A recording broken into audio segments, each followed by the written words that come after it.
ભૂલ તારાથી થઈ હોય કે ન થઈ હોય, એક ભૂલ તો જરૂર થઈ છે. તે વૈષ્ણવીની સાથે સારો વર્તાવ નથી કર્યો,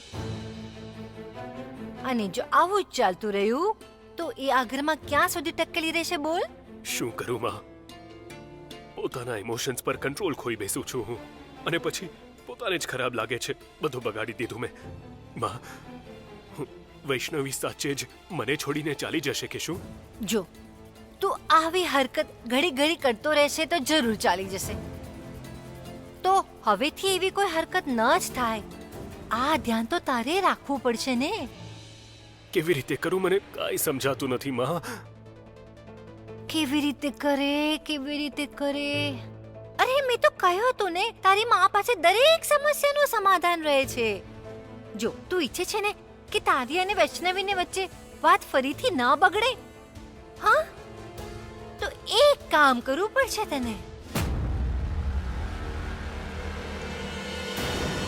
હવે બસ એક જ કામ બાકી છે, એને માનસિક આરોગ્ય અસ્પતાલમાં નાખવો જ પડશે.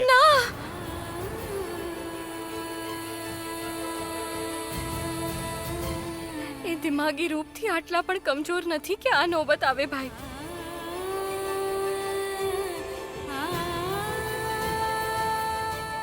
ભૂલ મારી છે, મારા કારણે એમને ગુસ્સો આવ્યો હતો. એ ભાઈ કોને કહે છે? હા, औकात ભૂલી ગઈ છે શું પોતાની? છોટે માલિક બોલો.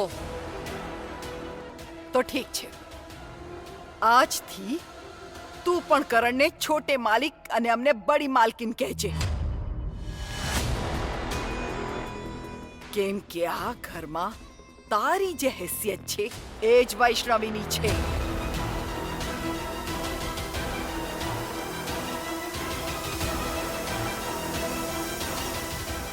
બંને આ ઘરની વહુ છો. જે દરજ્જો તારો છે એ જ દરજ્જો વૈષ્ણવીનો છે આ ઘરમાં. આ વાતને ભૂલતી નહીં ક્યારે. માજી બિલકુલ સાચી વાત કહી રહ્યા છે.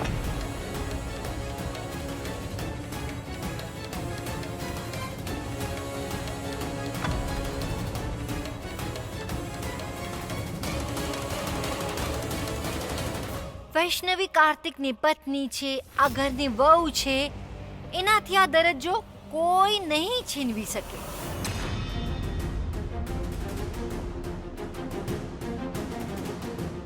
પણ હા, એ દરજ્જાને સાબિત કરવા માટે વૈષ્ણવીએ એક નાનકડી પરીક્ષા દેવી પડશે.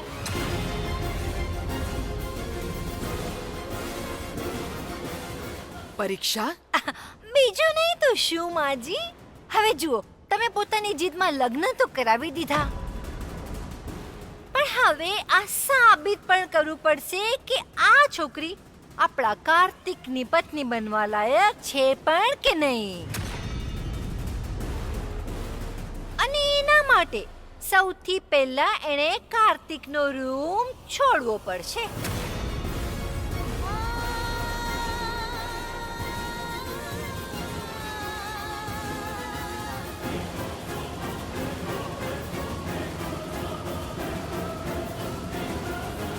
ઉર્મિલા, દિમાગ ખરાબ થઈ ગયું છે તારું? કેવી બકવાસ વાત કરી રહી છે? કાર્તિકની પત્નીને એના જ રૂમથી અલગ કરી દેશે? માજી, આ વાત હું નહીં, કાર્તિક પોતે જ કહી રહ્યો છે. પૂછો.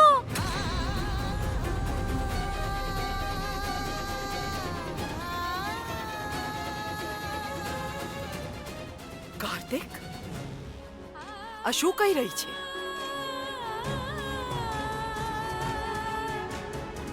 ફરીથી આંખોના ઈશારા શરૂ.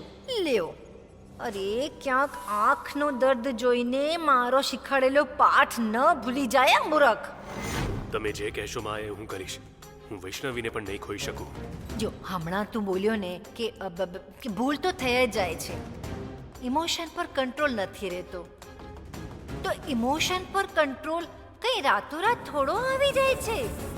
આદતો તો ધીરે ધીરે બદલાય છે, બરોબર ને? અને આની વચ્ચે તું ઘડી ઘડી વૈષ્ણવી પર જો હાથ ઉપાડશે તો એની સહનશક્તિ પણ તૂટી જશે અને ચાલી જશે.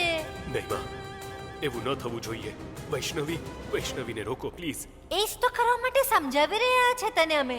જો તું બાળપણથી અમને બધાને સમજ્યો છે હે ને? પોતાની દાદીને, પોતાના બાપુને, પોતાની માને અને કરણને તો હજી સુધી સમજવાનો પ્રયત્ન કરી રહ્યો છે તું. ઠીક એમ જ વૈષ્ણવીને સમજવા માટે પણ સમય લગાવ. એના પર ભરોસો કરવા માટે, એનો ભરોસો જીતવા માટે. સમજ્યો? એના પછી છે ને પોતાના સંબંધમાં આગળ પગલું વધારજે, એનાથી પહેલા નહીં. શું કહો છો તમે માં? આગળ તો વધી ગયા છીએ ને, અમારા લગ્ન થઈ ચૂક્યા છે. અરે બધું લગ્ન થયા છે, ગૃહસ્થ જીવન થોડું શરૂ કર્યું છે તમે બંને. ચાલ મારી સાથે ને બધાને કહી દે